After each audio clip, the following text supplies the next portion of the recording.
falei para você sobre a diferença na prática do EB2NW para o EB1A. Agora, nesse vídeo, a gente vai falar tudo do EB2NW. Quais são os requisitos, como é que é o processo, como é que é o pleito migratório. Então, fica com a gente nesse vídeo, que aqui nós vamos trazer todos os detalhes. Primeiramente, todas as informações que a gente está trazendo nesse vídeo são informações públicas disponíveis no próprio portal da USCIS.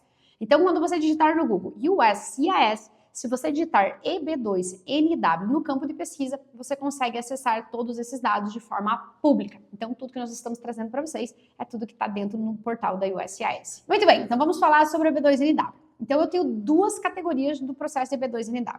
Ou eu estou falando de uma pessoa que a parte técnica profissional dela é um técnico profissional muito grande, ou eu estou falando da parte de pesquisa dela como profissional, então eu separo em duas categorias. Grau avançado e habilidades extraordinárias.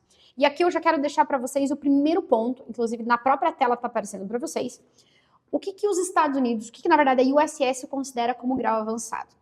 É uma pessoa que após formada, esse é o ponto muito importante, que após formada, ou seja, do dia que você colou o grau, são 5 anos para frente, você teve uma projeção na tua carreira muito grande. Então, não adianta você apenas ter se formado e ter 5 anos de experiência. Esses 5 anos de experiência precisam ser os 5 anos onde você mais se desenvolveu na sua carreira. Eu vejo, infelizmente, acaba que muitas empresas acabam falando sobre o EB2NW e elas falam, é só você ser um profissional com 5 anos de experiência. Acompanha comigo. Primeiro ponto, no próprio portal da USCIS, o que ele fala. Então, você tem que ter um diploma avançado nos Estados Unidos, ou um diploma equivalente estrangeiro, ou registro acadêmico oficial mostrando que você tem um diploma de bacharel nos Estados Unidos, ou um diploma equivalente estrangeiro. Ou seja, o que isso quer dizer? Não basta você ter um diploma, esse diploma tem que ter equivalência nos Estados Unidos. Esse é um ponto principal, porque se eu estou analisando você como grau avançado, aqui os Estados Unidos está analisando o teu técnico, ele está analisando a tua competência acadêmica. Então, não adianta você ter um diploma que nos Estados Unidos eu não consigo fazer uma validação. Para saber como faz uma validação nos Estados Unidos, tem um vídeo aqui no canal que a gente explica como e quais são os órgãos que a USCIS recomenda para que a tua validação do teu diploma acadêmico seja feita.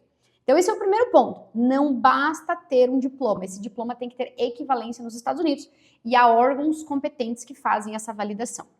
Segundo ponto, dentro do grau avançado. Cartas de empregadores atuais ou antigos mostrando que você tem pelo menos 5 anos de experiência profissional progressiva pós-graduação na especialidade.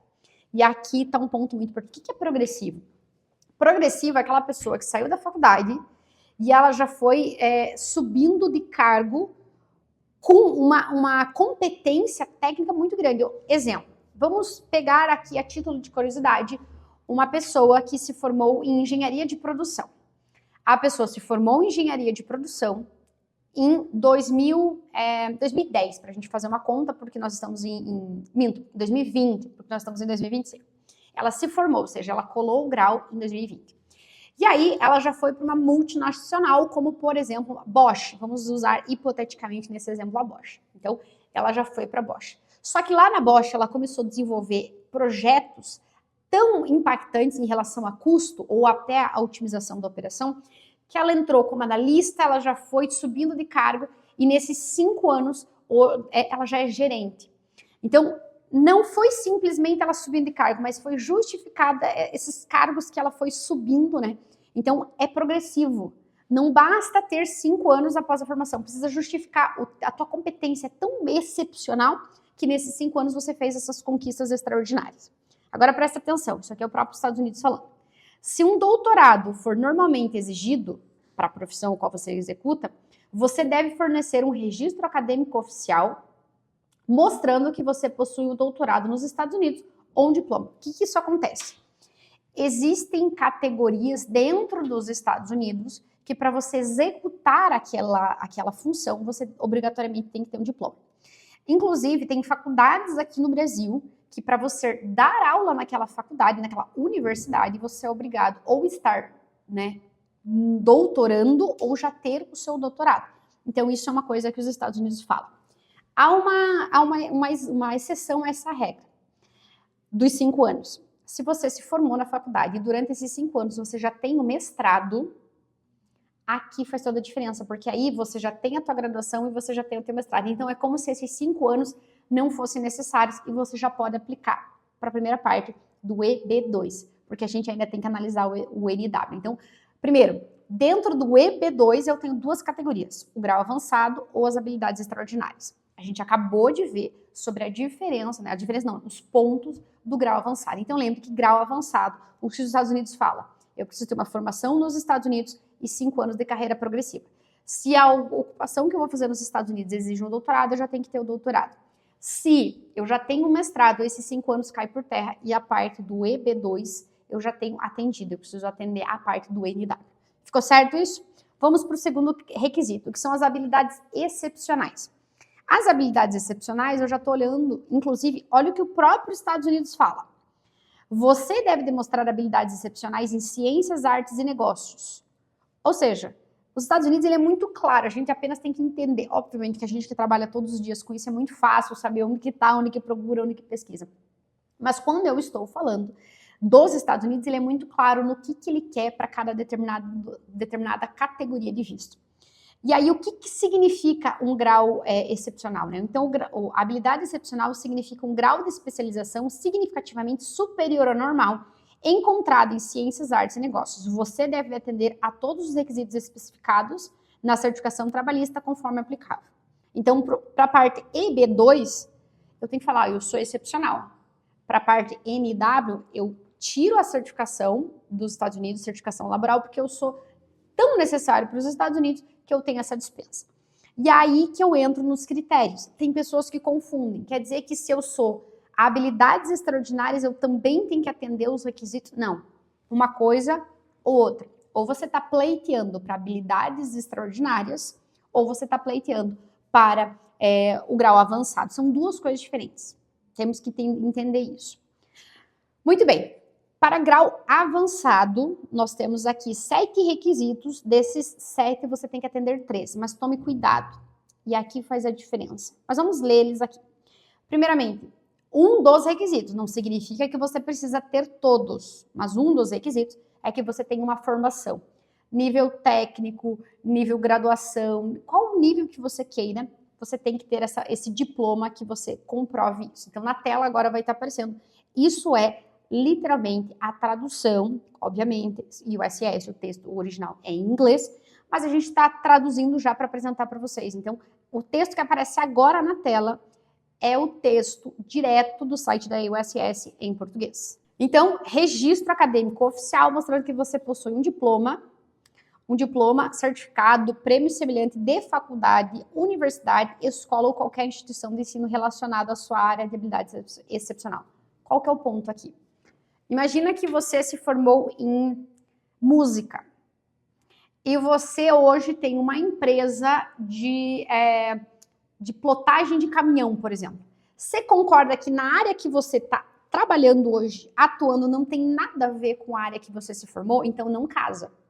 Eu preciso que a minha formação técnica, independente do nível que seja casado com o que eu estou executando, com a minha área de atuação. Esse é o primeiro ponto.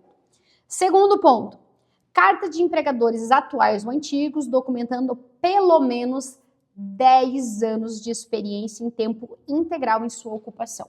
Então vamos lá. 10 anos, estágio não vale. Esse é o primeiro ponto. Estágio não serve. É tempo integral, ou seja, CLT 8 horas.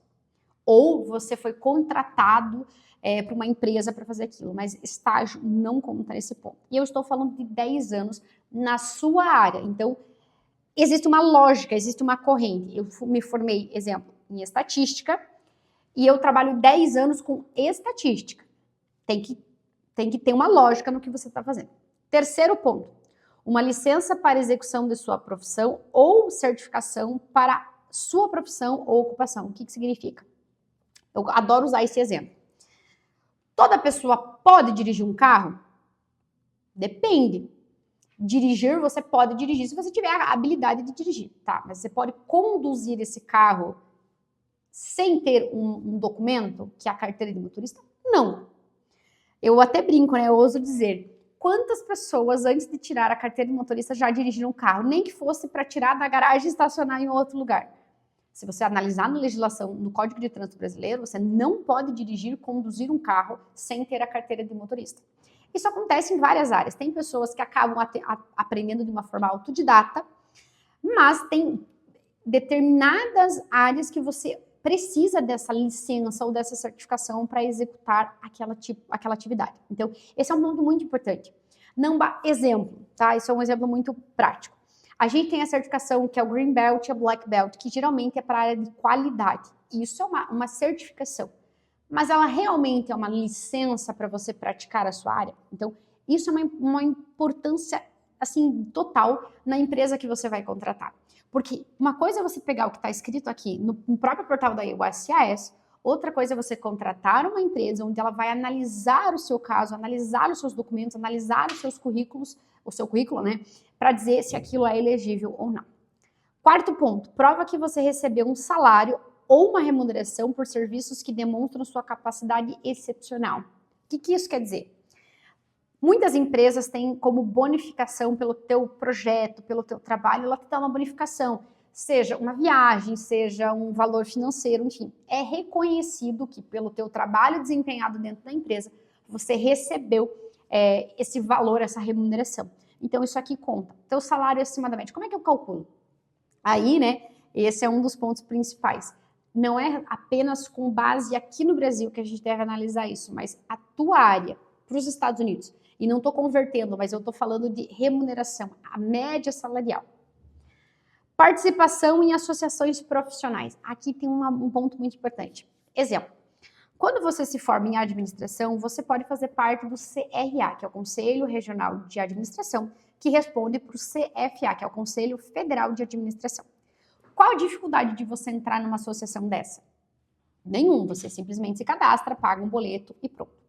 A diferença é se você é um membro ativo dentro dessa instituição, que você dá palestra, que você ajuda, enfim, de uma maneira ativa, isso sim conta. Agora, simplesmente você ter uma carteirinha significa que você se formou. Agora, se eu pego, por exemplo, contadores ou até pessoal de direito que passa, ou seja, você faz uma prova para você passar. Então, isso aqui é muito importante. Porque tem pessoas que falam assim, eu não recebi um salário, eu não tenho 10 anos, mas eu tenho um diploma, uma licença e faço parte, por exemplo, do CRA. O peso das provas fazem diferença para os Estados Unidos, para ele entender a sua validade, o seu tamanho, a sua importância para os Estados Unidos. E penúltimo, né, reconhecimento por suas conquistas e contribuições significativas para o seu setor ou área, por seus colegas, entidades governamentais, organizações profissionais ou empresariais. O que significa? Pessoas que trabalharam com você escrevem cartas para atestar a sua habilidade. Não é uma carta simplesmente, oi, fulano é bom. Não.